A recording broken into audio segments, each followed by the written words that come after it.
주로 노인들의 일로만 여겨졌던 고독사가 최근에 중장년층들에게도 잇따르고 있습니다. 하지만 대부분의 예방 대책들이 만 65세 이상 노인들에게만 맞춰져 있어 이 중장년층에 대한 실태 파악, 또 대책들은 부족한 상황입니다. 최근 50대 중장년층의 고독사가 잇따르면서 사각지대에 놓인 이들을 보호하기 위한 대책 마련이 시급해 보입니다. 노인 고독사가 지금은 많이 없어진 반면 중장년층 제도권, 사회적 제도권 밖에 있는 분들이 많이들 돌아가시고 계세요. 이제 그럴 수밖에 없는 이유 중에 하나도 그분들의 자식들은 아직 나이들이 어리세요. 20대, 30대. 그분들은 자기의 미래를 향해서 달려가고 있는 시점이기 때문에 아버님이나 부모님을 이렇게 되돌아보고 신경 쓸 나이가 전혀 아니신 것 같아요. 그러면서 우리나라 중장년층의 이혼율이 굉장히 많습니다. 그래서 혼자 사시는 분들이 있는데 이혼을 하게 되면 뭐 자의가 됐던 타의가 됐던 많은 상처들을 받으세요.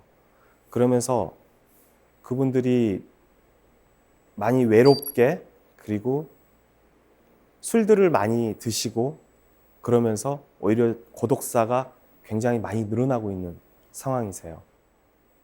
대부분 이런 현장에 가서 보면 술병들이 많아요. 뭐 소주병 한두 병만 있는 게 아니고 심지어는 방 전체를 술병으로 가득 채워놓으신 분들도 계시더라고요. 근데 그분은 날마다 그렇게 술을 2병, 3병씩 꼬박꼬박 사서 가셨대요. 근데 이런 얘기를 누가 해주냐면 동네 분들이 해주시는 거예요.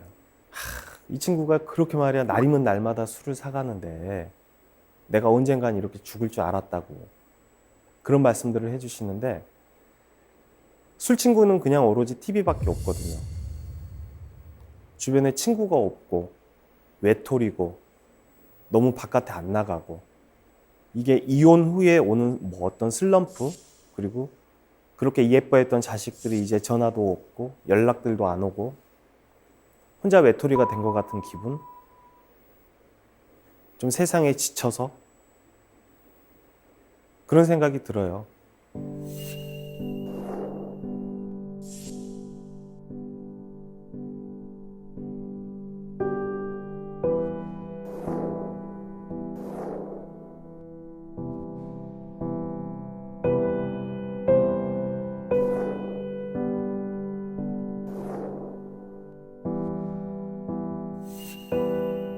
너무 외로워서 삶의 의미를 못 찾겠다. 살고 싶지가 않다. 너네들한테 너무 미안한데 먼저 갈게. 많이 못 도와줘서 미안해. 하고 유서를 써놓으셨는데 저 글귀가 적혀 있었어요.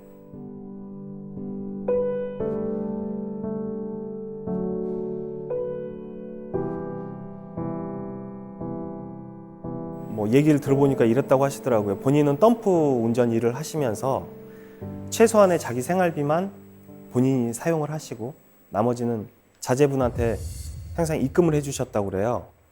그래서 그런 얘기를 들었을 때 그래서 이분은 옷들이 그렇게 오래된 옷들이고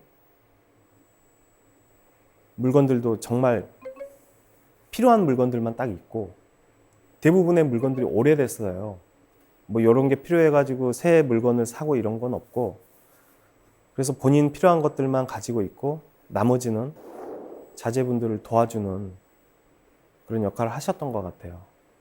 그래서 저 글귀에도 못 도와줘서 미안하다고 써놓은 게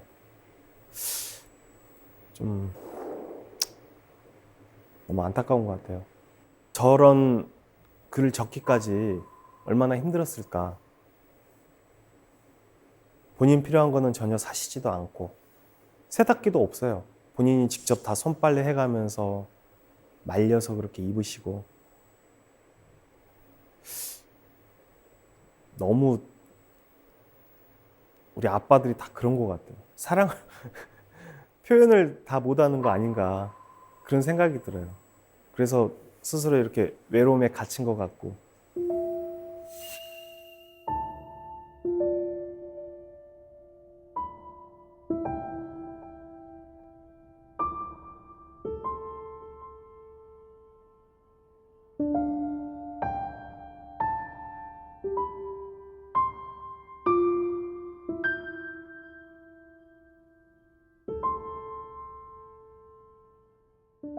요즘 우리 대한민국의 사망 사건 중에 1위를 차지하고 있는 부분이 자살입니다. 이 자살은요, 경제가 힘들어질수록 이런 분들이 좀 많아지시는 것 같아요. 물론 어떤 삶의 벽에 부딪혔을 때 탈출구가 없다고 생각을 할 때 자살들을 많이 하시는 것 같은데, 정말 이 세상에는 할 수 있는 일들이 너무너무 많거든요. 근데 하나의 틀에 얽매여서 생각하시는 부분이 너무 안타까운 것 같아요. 주로 청년분들이 돌아가셨던 현장에 가면은요, 그분들은 자기계발서들이 굉장히 많으세요. 그래서 공무원 공부를 하신 분들도 계시고요.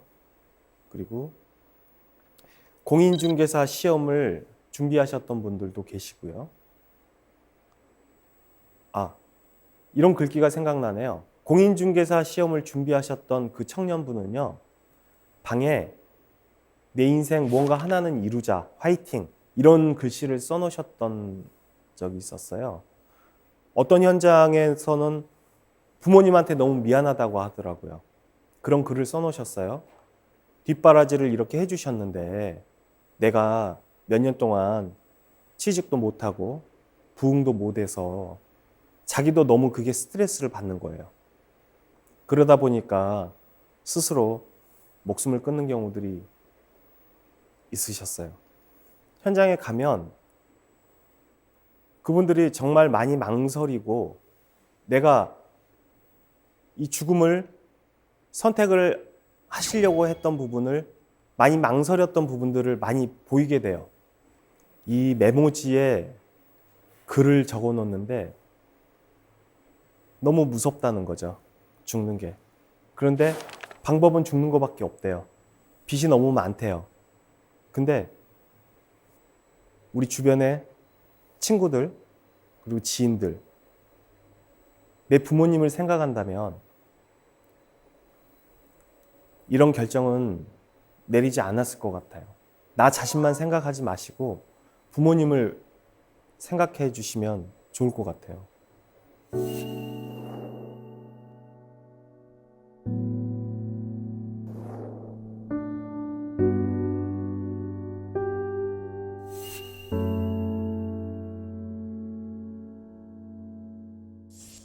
내리사랑은 있어도 치사랑은 없다는 말이 있지 않습니까? 우리 부모님들이 그러시는 것 같아요. 저도 집에 아이들이 자라고는 있지만 아이들이 없었을 경우에는 좀 생각이 달랐어요. 제가 제 자식들 키워보고 소중한 줄 아니까 넘어져서 다치기만 해도 정말 마음이 아프고 짠하고 그러거든요. 그런 마음들이 아닌가 싶어요. 그래서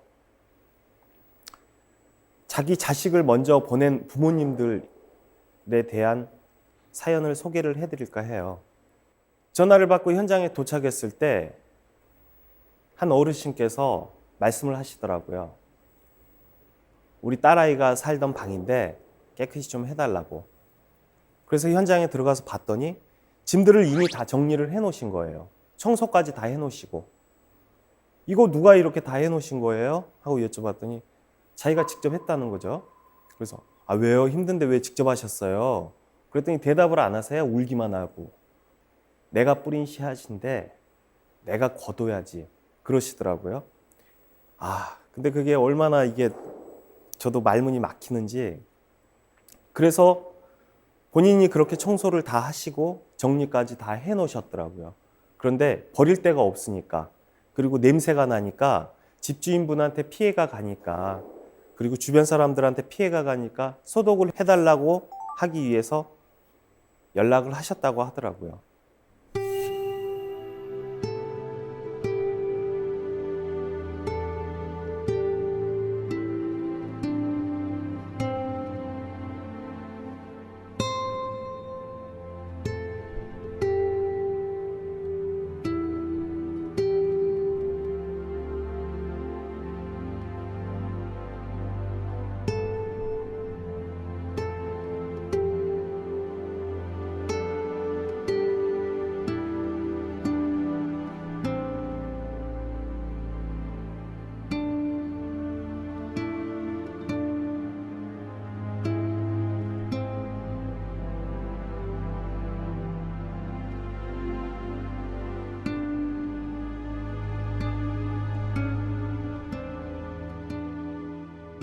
오히려 죽음과 반대로 삶을 계속 영위해 가고 싶어 하시는 분들이 많으세요.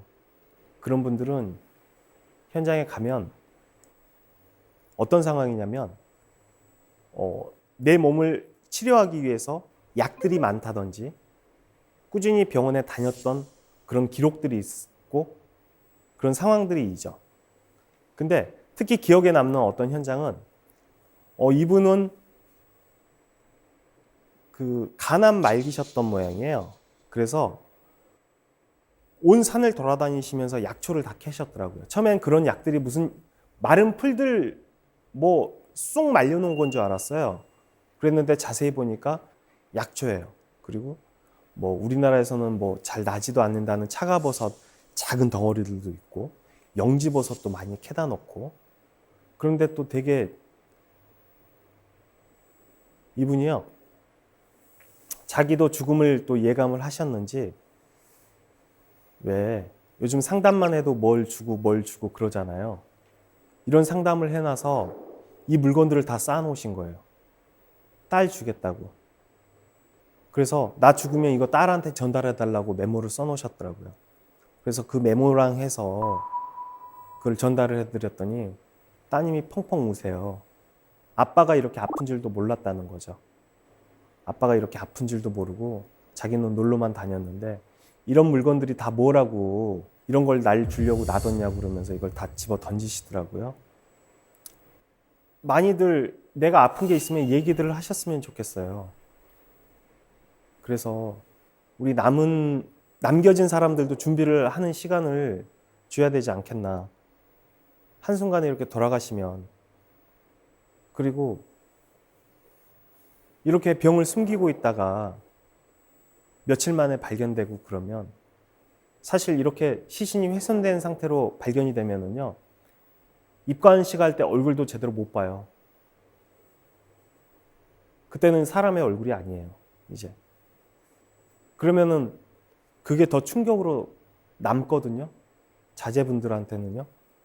이런 생각들도 했으면 좋겠어요. 좀 웃는 얼굴 많이 보여주고 좋은 얼굴 많이 보여주고 그러셨으면 좋겠어요.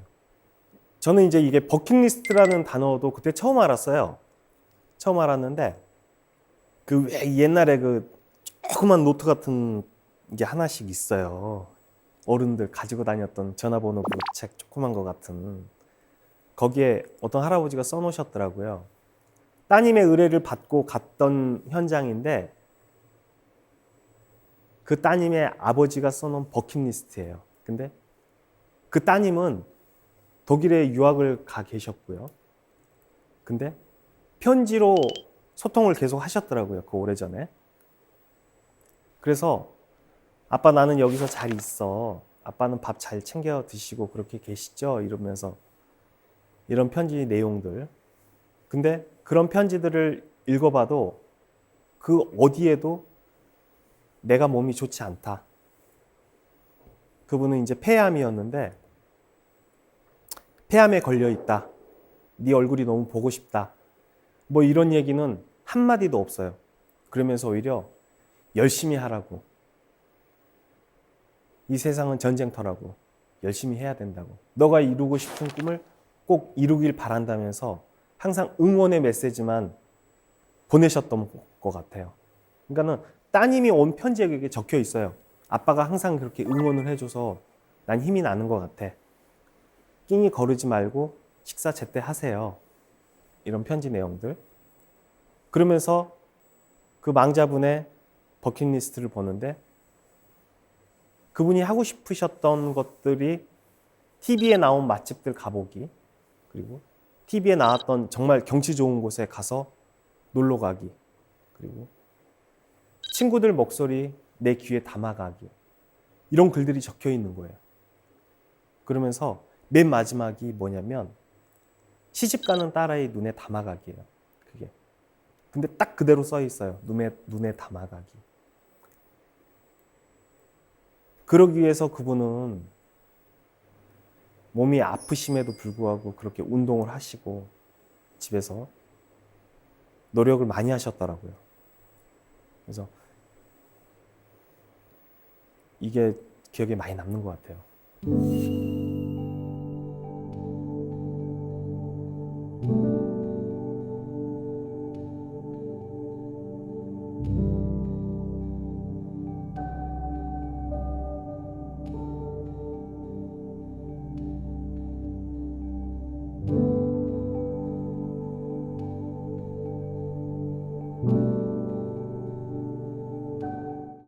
요즘은 반려견을 키우는 1인 가구들도 참 많잖아요. 네. 반려견과 관련된 이야기들도 좀 있을 것 같아요. 주인이 죽고 나서 주인의 죽음을 알리려고 오피스텔에서 계속 짖었던 송이라는 강아지가 생각이 나요. 강아지는 알았던 거죠, 주인이 떠나갔다는 거를. 주인이 죽은 거를 알고 있던 거죠. 그래서 주변에 도움을 청하기 위해서 계속 짖었던 것 같아요. 근데 주변 사람들은 그냥 걔가 짖는 줄 알고 계속 민원을 넣었던 거고, 결국은 이제 민원을 받은 관리실에서 그 호수를 방문을 해서 봤더니 이제 집주인은 죽어 있던 거고, 그런 상황이었죠. 강아지가요, 두 눈이 다 터졌어요. 그래서 병원에 데리고 가봤더니 병원에서 하는 말이 너무 울부짖어가지고 안압이 올라서 눈이 터졌대요. 그래서 결국 한쪽 눈은 실명이 되고 한쪽 눈은 거의 없어요. 안 보여요. 그런 상황이 됐어요. 그러니까 주인이 스스로 돌아가시게 되니까 계속 짖은 거예요. 또 본인이 죽게 되면 걔가 또 못 먹고 살기 안타까웠는지 큰 사료도 다 터놓고 캔 사료 있잖아요. 그런 부분들도 다 까가지고 옆에다 두고, 근데 안 먹었어요, 걔가.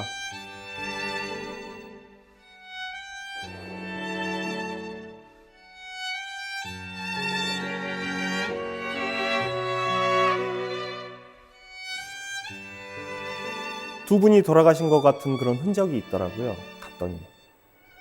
그래서 두 분이 돌아가셨나요? 하고 얘기를 했더니 그게 아니고 큰 개를 한 마리를 키웠는데 개가 옆에 이렇게 누워가지고 같이 있었대요. 할머니가 이제 돌아가시고 나서 그 옆에 이제 엎드려서 개가 할머니를 지켰던 거예요. 그러면서 개도 결국은 이제 죽게 되고 그랬던 현장인데, 제가 생각했을 때는 너무 안타깝기도 하지만 주인 곁에서 그렇게 할머니를 지켜줬다는 게 저는 너무 고맙고 너무 아름답더라고요, 그런 부분들도. 그래서 많이 기억에 남아요.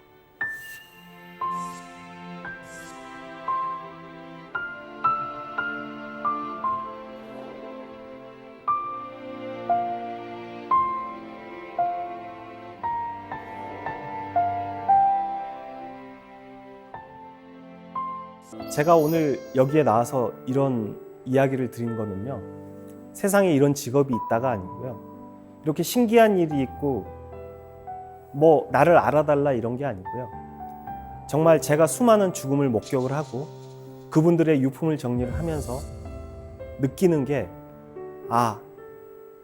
많이들 외롭구나. 금전적으로 힘든 게 문제가 아니고 너무 외로움들을 많이 타시는 것 같아요. 그래서 이런 죽음의 현장에서 외로움을 어떻게 극복을 해나갈 것인가, 이런 걸 도움을 드리고 싶고 말씀을 드리고 싶고 아름다운 죽음에 대해서 말씀을 드리고 싶어서 이 자리에 나왔어요. 좋은 추억 많이 남기시고요, 가족들과 술은 조금만 드시고요, 좋은 추억, 맛있는 거 많이 드시면서 행복하게 사셨으면 좋겠습니다.